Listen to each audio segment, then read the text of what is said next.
चलो बच्चों, अब हम लोग क्लास 12 का इलेक्ट्रिसिटी चैप्टर का बहुत important topics drift velocity, drift speed of the free electron पढ़ने जा रहे हैं। उसका एक्सप्रेशन निकालेंगे और उसका रिलेशन निकालेंगे, करंट डेंसिटी या करंट के साथ क्या रिलेशन है इस क्वेश्चन में करेंगे। तो पहला क्वेश्चन है जो what is drift speed, drift speed of free electrons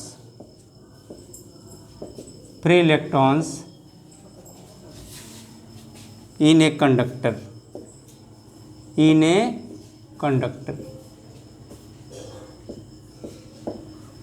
find its expression,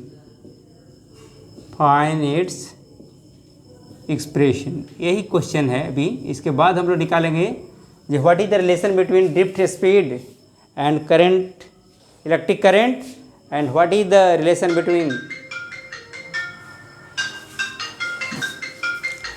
drift speed and electric current. तो चलो पहले आप निकाल देते हैं drift speed of free electron. Already जानते हो जो thermal velocity of free electron क्या होता है, रेंज ऑफ 10⁶ मीटर पर सेकेंड टू 10⁵ मीटर पर सेकेंड। लेकिन जब इलेक्ट्रॉन ड्रिफ्ट होता है, इलेक्ट्रॉन मूव करता है वन इनटू अनदर एंड, उसका स्पीड क्या हो जाता है 10⁻⁵ मीटर पर सेकेंड हो जाता है, यानी उसके तुलना में बहुत ही कम हो जाता है। क्यों? तो आप जानते हो जब इलेक्ट्रॉन पर हम कोई इलेक्ट्रिक फील्ड अप्लाई नहीं करते हैं तो क्या होता है, ये इलेक्ट्रॉन ऐसे मूव करता है, जिगजैग पाथ पर मूव करता है, यानी यहाँ से चला, चलते हुए ऐसे आया, फिर ऐसे गया। तो देखोगे जी जहाँ से चला लगभग वहीं पर आ गया, तो उसकी कोई डिस्टेंस टेबल नहीं के बराबर होता है। तो उस हालत में उसकी ड्रिफ्ट स्पीड क्या होगा, 0 होगा।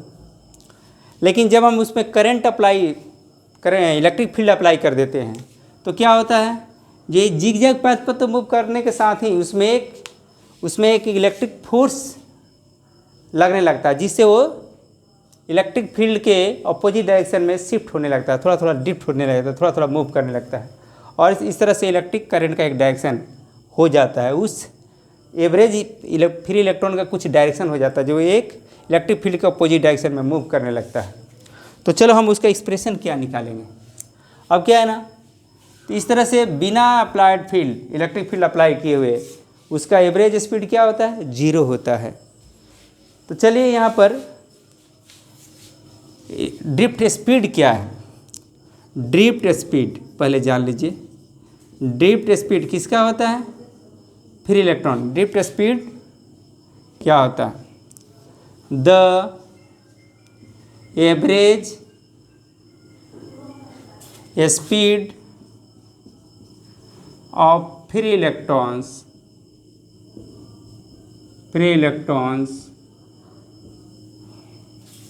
in a conductor when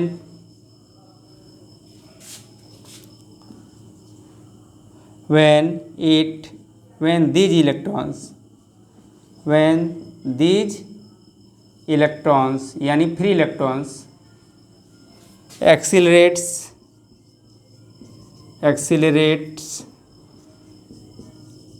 by electric field in opposite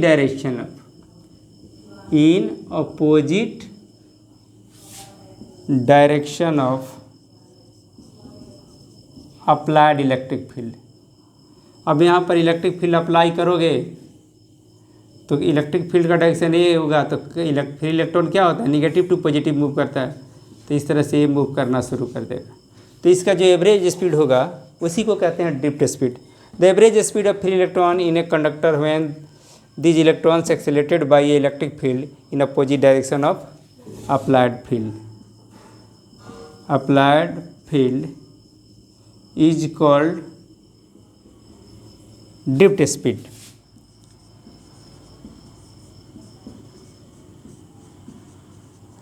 ये हो गया फार्मूला। अब इस पे का एक्सप्रेशन निकालना है। तो एक्सप्रेशन कैसे निकालिएगा?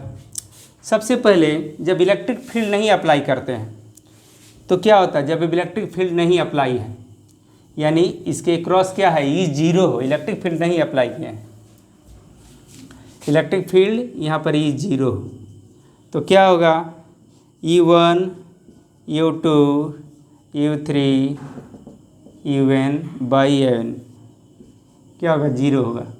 माने किसी पार्टिकुलर डायरेक्शन में फ्री इलेक्ट्रॉन कितना मूव करेगा, वो लगभग जीरो के बराबर।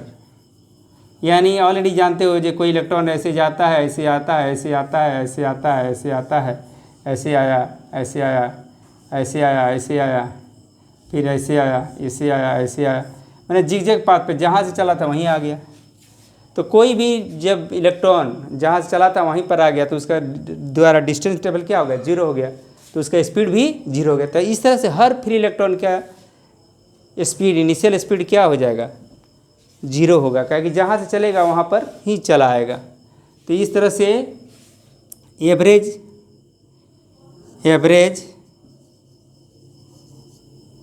इनिशियल स्पीड क्या होगा, जीरो होगा। When electric field is applied, जब इलेक्ट्रिक फील्ड अप्लाई कर देंगे तो ये जो फ्री इलेक्ट्रॉन होगा वो ड्रिफ्ट करेगा। When electric field is applied then all free electrons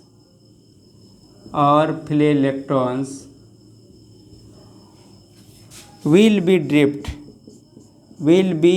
drifted इधर in opposite direction of electric field, in opposite direction of electric field के अपोजिट डायरेक्शन में ड्रिफ्ट होगा। अब क्या है ना, E1 का at time t, at any time t, किसी टाइम पर हम देखते हैं जब कोई भी हर इलेक्ट्रॉन का स्पीड क्या हो जाएगा, इससे चेंज होके, ये तो इनिशियल है जब इलेक्ट्रिक फील्ड नहीं अप्लाई किए हैं, जब इलेक्ट्रिक फील्ड अप्लाई करेंगे तो क्या होगा, उसके स्पीड एक्सीलरेट होगा। तो एक्सीलरेटेड स्पीड का फाइनल स्पीड क्या होगा, E1 तो V1 बन जाएगा ना, E1 क्या बन जाएगा, यानी E1 V1 बन जाएगा। तो V1 बराबर क्या होगा, V1 बराबर होगा U1 प्लस A τ1। τ1 क्या है, रिलैक्सेशन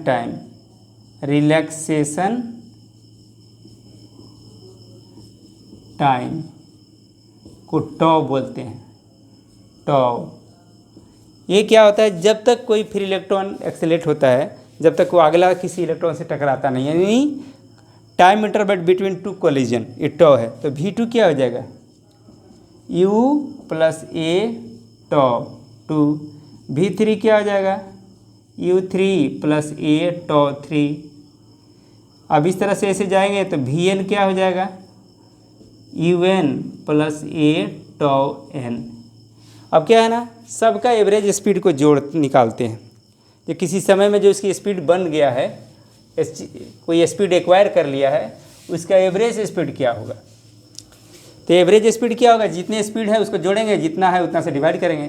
तो V1 V2 V3 ऐसे ऐसे Vn बाई n बराबर क्या है, यहाँ पर जोड़ेंगे तो U1 U2 U3 ऐसे ऐसे आएगा, यहाँ पर U1 आ जाएगा, बाई n आ जाएगा। अब क्या है ना, यहाँ पर सब में एक कॉमन है, तो ये लिया, यहाँ पर τ1 τ2 ऐसे ऐसे बढ़ेंगे, τn बाई n। अब क्या है ना, ये ऑलरेडी एक्सप्रेशन 1 है, यहाँ पर देखते हो एक्सप्रेशन 1 है, तो इससे हमको मिलेगा, इसको कहेंगे एवरेज स्पीड Vd, यहाँ पर बोलेंगे 0 और यहाँ पर बोलेंगे ये टॉ, क्योंकि T1 T2 T3 ऐसे से τ1 बाई n को क्या लिया, टॉ एवरेज लिया, रिलैक्सेशन टाइम। अब इस तरह से हमारे पास आ गया formula Vd equal to, Vd मैंने ड्रिफ्ट स्पीड बराबर A टॉ। अब ये क्या होता है, ए एक्सीलरेशन होता है, ए बराबर क्या होता है, फोर्स बाई मास। आप फार्मूला जानते हो, ए बराबर ए में होता है ना, उसी से। तो यहाँ पर लिख देंगे वी डी बराबर एफ बाई एम। अब ये तो इलेक्ट्रिक फील्ड के अंदर फोर्स लग रहा है, तो इलेक्ट्रिक फोर्स और इलेक्ट्रिक फील्ड में एक रिलेशन है। तो एफ बराबर क्या हो, ये इलेक्ट्रिक फील्ड बराबर क्या होता है, force acting per unit charge पर इलेक्ट्रॉन्स, ऐसे लिख दीजिए। इस पर माइनस चार्ज होता है, तो ये बराबर क्या हो गया, ये बराबर माइनस ई, ऐसे ही कह दीजिएगा। तो वी डी बराबर आपका हो गया ई वेक्टर क्वांटिटी है एम। तो यहाँ पर टॉ यहाँ छूट रहा था, टॉ। अब इसका एवरेज वैल्यू निकालिएगा। अब यहाँ माइनस साइन बता रहा है, तो माइनस साइन बता रहा है जो इलेक्ट्रिक फील्ड का साइन और ड्रिफ्ट स्पीड का साइन दोनों एक दूसरे का अपोजिट है। निगेटिव साइन शो क्या साइन शो करता है, डायरेक्शन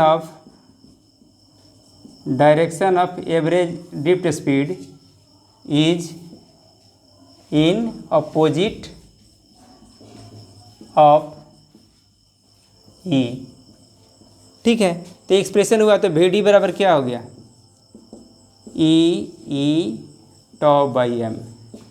इसको यदि आप खाली मैग्नीट्यूड लेते हो तो लिखोगे ई टॉ बाई एम। चलो, तो ये हुआ एक्सप्रेशन ऑफ ड्रिफ्ट स्पीड। अब अगला क्वेश्चन है जो what is the relation between electric current and drift speed. What is the relation between speed of electric current and drift speed, उसके साथ ही निकालेंगे।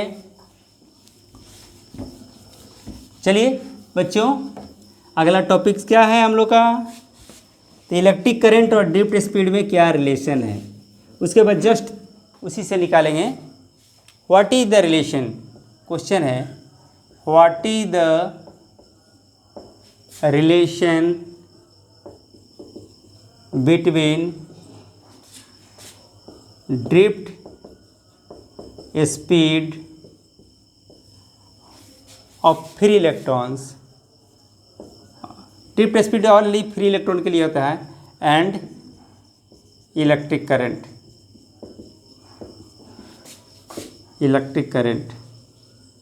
चलो, ये क्वेश्चन है और मार्कर देखें एक ठो, तो और इस तरह से इसमें डाल दो, और है इस तरह से हम लोग चलेंगे कि क्या रिलेशन है। अब क्या है, यहाँ पर देखिए कंडक्टर है,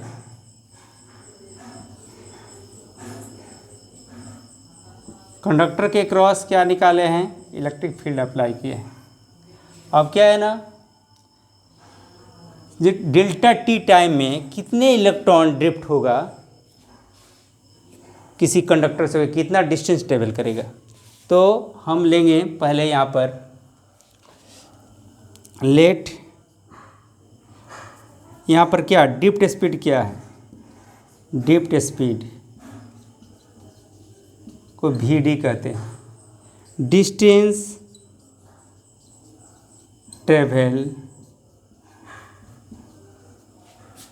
by free electrons, distance travel by free electrons in time delta t. तो क्या हो गया, तो डिस्टेंस बराबर है v d into delta t. अब क्या है ना, एन क्या है, अब कोई डेल्टा टी में कितना इलेक्ट्रॉन ड्रिफ्ट करेगा, कितना डिस्टेंस कोई इलेक्ट्रॉन ड्रिफ्ट करेगा, तो यहाँ से चलकर इतना v d into delta t दूरी आगे बढ़ेगा, किधर, तो इलेक्ट्रिक फील्ड का अपोजिट डायरेक्शन में, यहाँ से लेकर यहाँ तक मान लो डेल्टा टी में यहाँ आया, तो यदि यहाँ से निकलता तो इतना पास होता, किसी एरिया से भी उतना इलेक्ट्रॉन उतना डिस्टेंस ये पहले ट्रेवल करता। ठीक है, अब क्या है ना, एन क्या है, नंबर ऑफ अब इसके लिए कितना वॉल्यूम हो गया, इतना डिस्टेंस में कितना वॉल्यूम हो गया। तो चलिए volume of the conductor, volume of the conductor क्या होगा, वॉल्यूम ऑफ द कंडक्टर क्या होगा इसके लिए। तो चलिए इसमें area of cross section, length इतना हो गया, यहाँ से यहाँ तक आया तो इतना लेंथ कवर किया, तो उसके एरिया ऑफ क्रॉस सेक्शन से इंटू कर देते हैं, V D delta T into area E. अब इसके बाद मानेंगे एन क्या है, number of free electrons per unit volume. N क्या है, number of free electrons, number of free electrons per unit volume, per unit volume. Alok, number of free electrons per unit volume. तो यहाँ पर क्या करेंगे, इतने वॉल्यूम में कितने फ्री इलेक्ट्रॉन समाएगा, कितना एकोमोडेट होगा, मार्कर। तो क्या हुआ ना, अब total number of free electron, total number of free electrons क्या होगा, इतना वॉल्यूम हमारे पास है, यूनिट वॉल्यूम में एन इलेक्ट्रॉन, तो इतना वॉल्यूम में कितना होगा, तो इतना से मल्टीप्लाई हो जाएगा। तो वी डी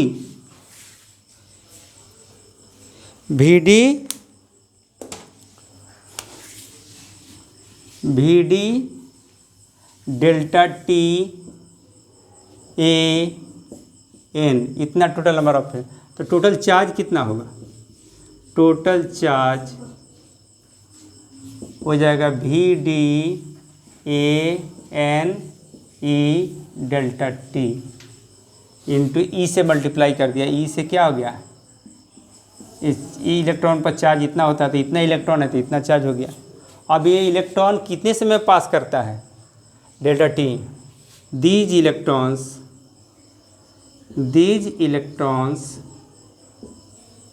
इलेक्ट्रॉन्स पासेस किसी एरिया से, मान लेते कोई कंडक्टर है,